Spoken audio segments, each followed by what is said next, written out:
Avant de laisser la parole à Julien, que je tiens à féliciter, j'en ai un mot tout à l'heure. Vous le savez, c'est aujourd'hui mon dernier discours, je ne dirais pas comme secrétaire départemental parce que je ne le suis plus depuis quelques minutes. Mais au-delà du congrès, ce n'est pas une mise au vert, je vais même vous confier un secret, bien élaboré. Plus les jours passent, plus j'ai envie de militer et plus je me sens profondément communiste. Ces 12 dernières années ont été difficiles pour notre parti. Nous avons eu des échecs, des blessures, mais nous avons toujours cherché à relever la tête pour être présents aux côtés des hommes et des femmes qui souffrent et se battent.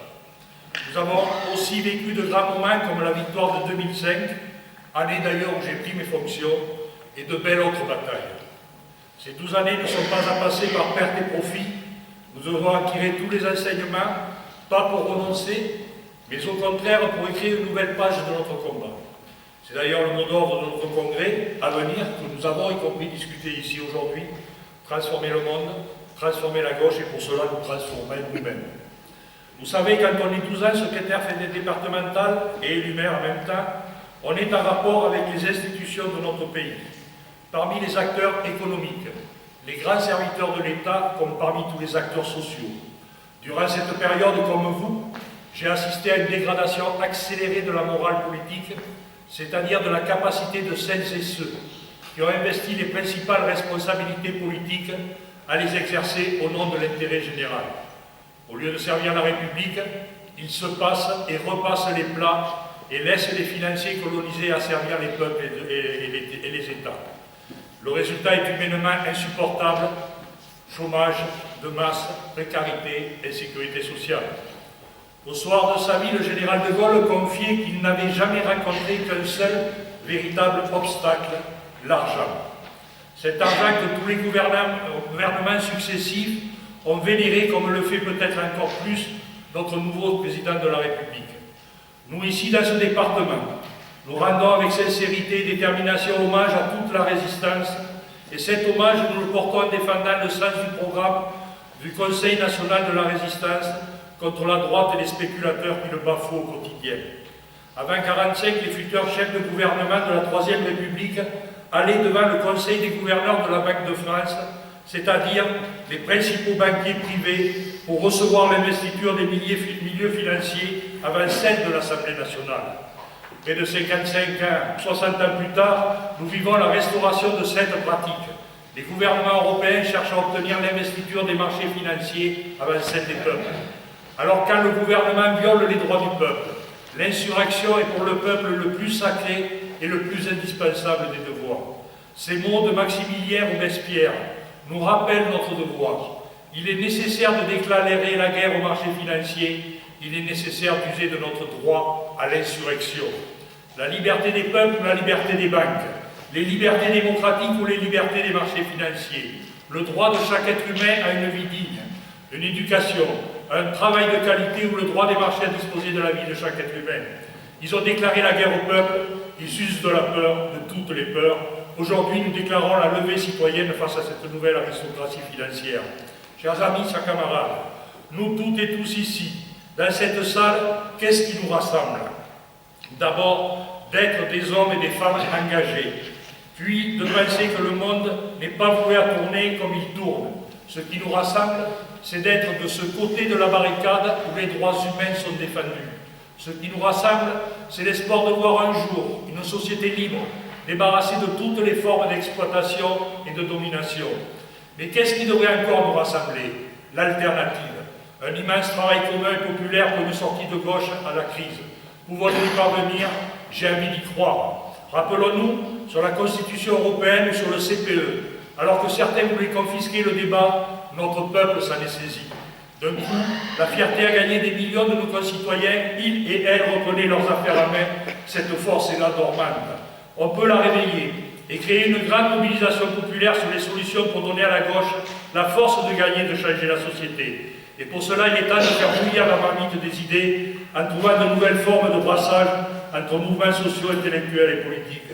Il est temps de construire le rassemblement le plus large possible sur un programme partagé. C'est l'unique chemin à prendre si on veut que les hommes et les femmes qui aujourd'hui s'abstiennent croient de nouveau à l'utilité de leur parti. Et n'ayons pas peur, n'opposons pas identité et ouverture, le parti et le rassemblement. Bien au contraire, camarades, plus notre parti sera porteur d'un beau projet de dépassement du capitalisme, plus notre parti portera la vision d'un socialisme d'émancipation, plus il contribuera à donner de la force à la gauche. Plus nous serons nombreux, les militantes et les militants communistes, à être de tous les rassemblements progressistes, plus nous donnerons à voir de notre utilité et plus nos idées rayonneront. Et plus nous apprendrons des autres. Alors c'est vrai, ce n'est pas facile. Nous avons des divergences avec nos partenaires de gauche, y compris parfois dans le front de gauche et au-delà, on l'a vu aux dernières échéances, des tensions, voire des concurrences dans les institutions sur la place de chacun. Mais si nous avons en tête un objectif, construire ce nouveau front populaire du XXIe siècle pour ouvrir ses droits au peuple, alors tout cela n'est rien. Tout cela peut se dépasser, tout cela peut nous enrichir. Permettez-moi de m'adresser au-delà de vous ici présents, plus particulièrement aux 1200 adhérents et adhérentes de notre département, pour parler de la place des partis et de leur avenir et de notre choix communiste. La Déclaration des droits du 20 août 1789 déclare que le but de toute association politique est la conservation des droits naturels et imprescriptibles de l'homme. Ces droits sont la liberté, la sûreté et la résistance à l'oppression. L'abstention massive comme la crise de la représentation pour nous, qui sommes membres d'un parti politique, nous interpelle sur les bouleversements opérés pour garantir le débat démocratique, l'expression de la souveraineté populaire. Le rôle des partis politiques est l'objet aujourd'hui de profondes remises en cause sans que l'on voit émerger l'idée vraiment neuve, la cause en est contradictoire. D'un côté, le renoncement des démocraties face au pouvoir financier. De l'autre, le niveau d'éducation, l'accès à l'information, le désir d'être à maîtrise des choix. Soit on accepte ce renoncement, et cela peut conduire à tous les populismes, à tous les sauveurs suprêmes. Soit on répond à l'exigence citoyenne, et cela appelle, pour ce qui nous concerne, un parti communiste moyen et acteur de la politisation et de l'intervention populaire. C'est l'objet du travail de transformation de notre parti qui a été ébauché dans le cadre de notre congrès départemental d'aujourd'hui. Renouveler, inventer, penser la forme contemporaine de l'action politique. Transformer le Parti communiste, ce n'est rien céder à l'air du temps, c'est être avec passion anticiper l'avenir de notre combat. Cette histoire, avec ses reculs tragiques, avec ses avancées fantastiques, l'abolition de l'esclavage, la Déclaration universelle des droits humains est seulement la petite partie visible de la capacité humaine à réaliser une société en pleine égalité, en pleine démocratie. J'avoue, oui, chers camarades, je veux adresser un message de confiance à nous, à 100 lieues des papiers de presse qui fleurissent sur notre agonie programmée. J'avoue être étonné que tant d'encre soit consacrée à disparu. Permettez-moi enfin de conclure sur notre militantisme. D'abord, et les mots sont faibles pour dire le plaisir, l'amitié, l'enrichissement que m'a apporté la rencontre de milliers de militantes et de militants communistes dans notre département, dont j'ai eu l'honneur de partager le combat au cours de ces années. Et j'ajouterai qu'à chaque fois que cela a été dur, la fraternité des camarades a été forte, m'a été vitale. Je veux vous remercier toutes et tous de la confiance que vous m'avez accordée, mais aussi vous remercier des points que vous avez marqués. Permettez-moi un aparté. Comme si les critiques externes ne suffisaient pas, nous sommes très sévères envers nous-mêmes. Et cela nous crée de nouvelles exigences de qualité, tant mieux. Mais si c'est pour abaisser l'intelligence et la force de notre objectif militant, je contesterai. Ce collectif a marqué l'histoire de notre département. Et bien aujourd'hui, demain, je crois que c'est toujours sa vocation et que nous pouvons en avoir les moyens.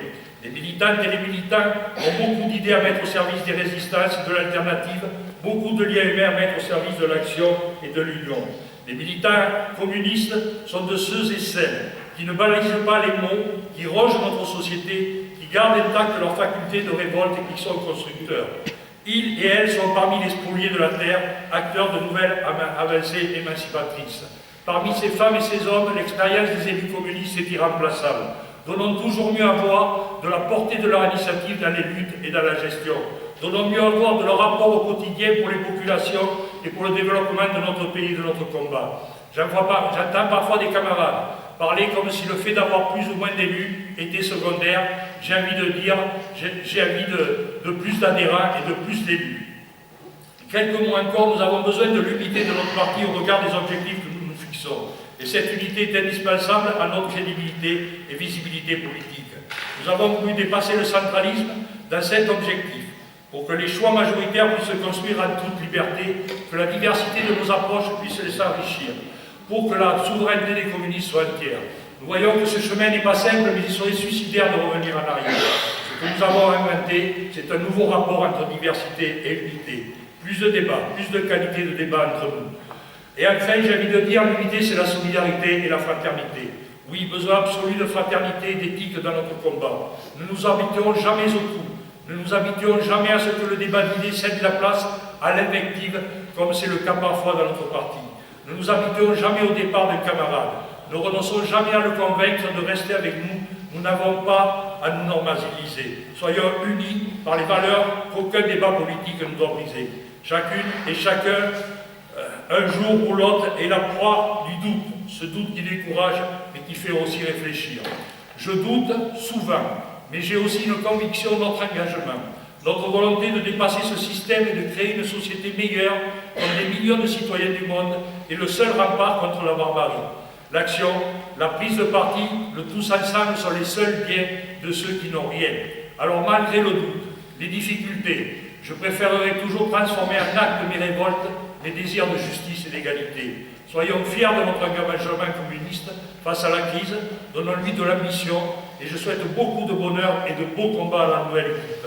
Sortons de ce congrès exceptionnel, plein de force, avec la nouvelle équipe que nous nous sommes donnée et notre nouveau secrétaire départemental Julien, à qui je transmets toute ma confiance dans le nouveau souffle qu'il saura impulser dans les jours et semaines qui viennent. Julien le sait, la tâche à laquelle il doit s'atteler est une grande responsabilité, va lui demander un engagement supplémentaire, mais a déjà en perspective des acquis, une expérience, une volonté sans pareille, de travailler en commun, collectif, tout en sachant que la tâche sera dure. Tous les ingrédients pour amener cette dynamique nouvelle portée dans l'ambition des communistes de notre département. Chers camarades, je crois que vous pouvez être fiers du chemin parcouru et d'avoir pu aboutir sur une équipe, un renouvellement, un rajeunissement à ce niveau, à un moment où l'appel est fort à des signes nouveaux en politique. Julien, désormais, tu as entre les mains, avec la nouvelle direction qui va t'entourer, le flambeau pour rallumer cet espoir de l'engagement, pour transformer ici, en Dordogne, poser les jalons d'un parti communiste utile, de proximité, d'action et de proposition. C'est avec fierté et confiance que je te confie au nom des communistes cette mission, certes avec une pointe d'émotion, surtout avec une certitude, celui d'un travail accompli avec beaucoup de réflexion, avec un sacré travail en commun et collectif avec les communistes de Dordogne, et je n'en doute pas qu'ils seront à tes côtés. Je pense, pour conclure, avant de te laisser la parole, je pense que Daniel et René peuvent être fiers de toi, de ta responsabilité que tu prends, et de te voir appréhender cette responsabilité en continuité, notamment des combats qu'ils ont toujours menés jusqu'à ce jour. Bon courage et bon vent.